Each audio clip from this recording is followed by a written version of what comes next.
kusema siku ya leo ni ya furaha. Asante papa, naona programu itaishia mpaka barabara wala kuko fasi itaishia programu ya leo. Huko nenda na programu hizi na kuparuasi tuanze sasa ibada. Leo ni siku ya furaha, mwanzo ya journée, mwisho yayo tutakuwa katika furaha. Merci papa. Merci papa. Baba Fuko Mbamwe, habari yenu? Asante sana. Siku ya leo unaweza kufunga nini hapo siku gani?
Asante sana kuelezea kwa journée ya leo desise na familia yako kuna sisi mambo gani?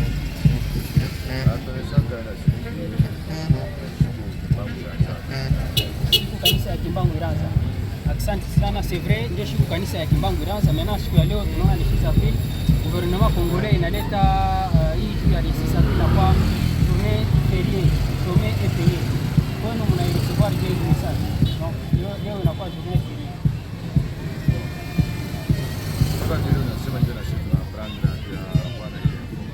Voilà, ça veut dire qu'on apprend que parce que jeudi, je ne vais pas proclamer que le 6 avril, on a journée fériée plutôt marquée.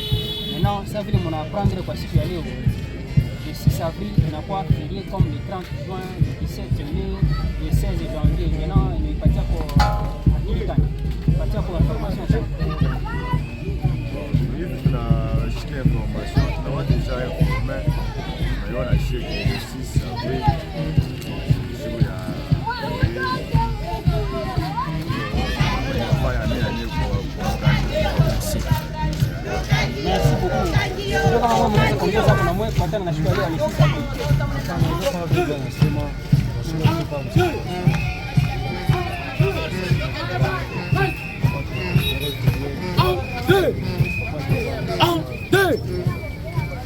Asante sana, merci. Nashika na reconnaître que papa siko Kimbangu alitumbania sisi wa watu weusi. Sijue ndugu mwe mnawaza kuni mnasema kuni kwa siku ya leo ni sapi.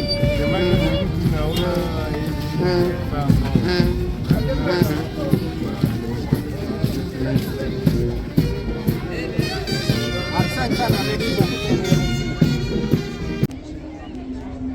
Ici, monsieur Héritier Chimbalanga, présentateur d'émission à la radio et télévision. Merci beaucoup, monsieur Héritier Chimbalanga. Aujourd'hui, le 6 avril, ça vous dit quoi? En fait, il y a de cela 3 ans, le président de la République démocratique du Congo, Félix Antoine Tshisekedi Tshilombo, s'est retrouvé à Kamba, Nouvelle-Jérusalem, là où il a fait une promesse à tous les Kimbanguistes que la journée du 8 avril, d'ici avril, soit une journée chômée et payée sur toute l'étendue de la République démocratique du Congo. 3 ans après, le président de la République a concrétisé sa promesse et aujourd'hui, nous sommes là justement pour accompagner cette grande manifestation, mais aussi confirmer l'effectivité de cette grande manifestation en tant que presse. Il faut être là, voir comment ça se passe. Est-ce que les Congolaises et Congolaises ont respecté le mot d'ordre donné par le président de la République pour quand même honorer cette image de cette grande personnalité à sa personne de Simon Kimbangu. Merci beaucoup, papa Héritier Chimbalanga. Continentale et sous-internationale qui devrait nécessairement honorer la chair du prophète Simon Kimbangu pour que ces derniers soient reconnus également parmi les héros. Les héros, on va les définir aussi dans plusieurs signes ou étapes. Mais sinon aujourd'hui, je venais de voir depuis quelques jours que le chef de l'État venait d'honorer ce qu'il avait promis, pas seulement à la grande famille kimbanguiste, mais plus particulièrement à tous les chrétiens et tous ceux-là qui croient ici. Merci beaucoup l'Armageddon.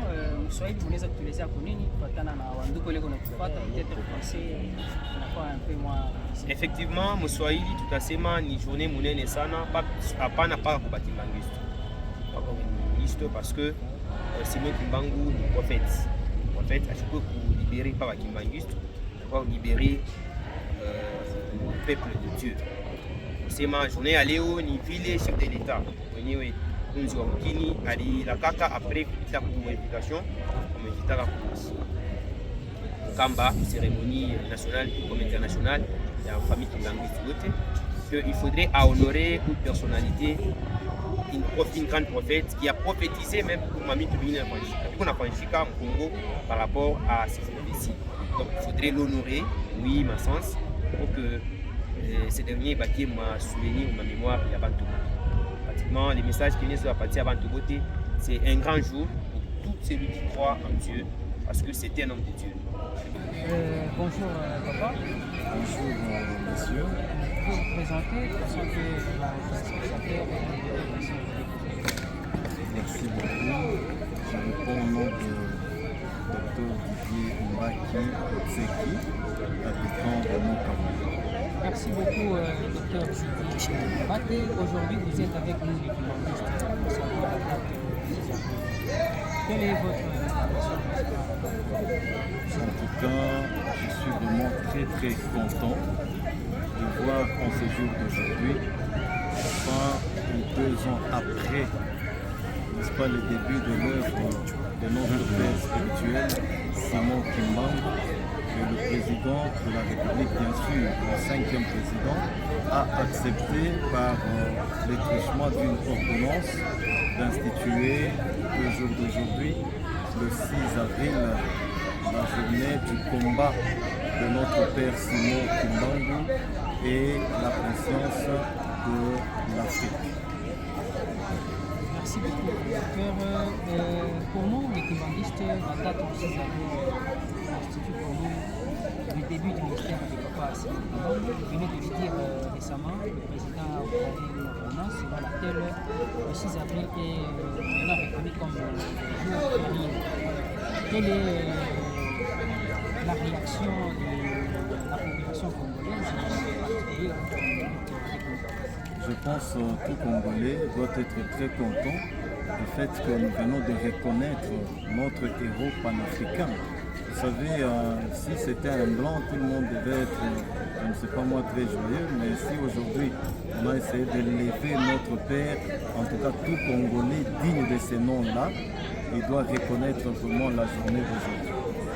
Alors, Simon Kimbangu, souvent dans ses paroles, il dit que les Noirs le négligent. Les Noirs ne veulent pas suivre ses paroles. Les Noirs ne veulent pas les chercher.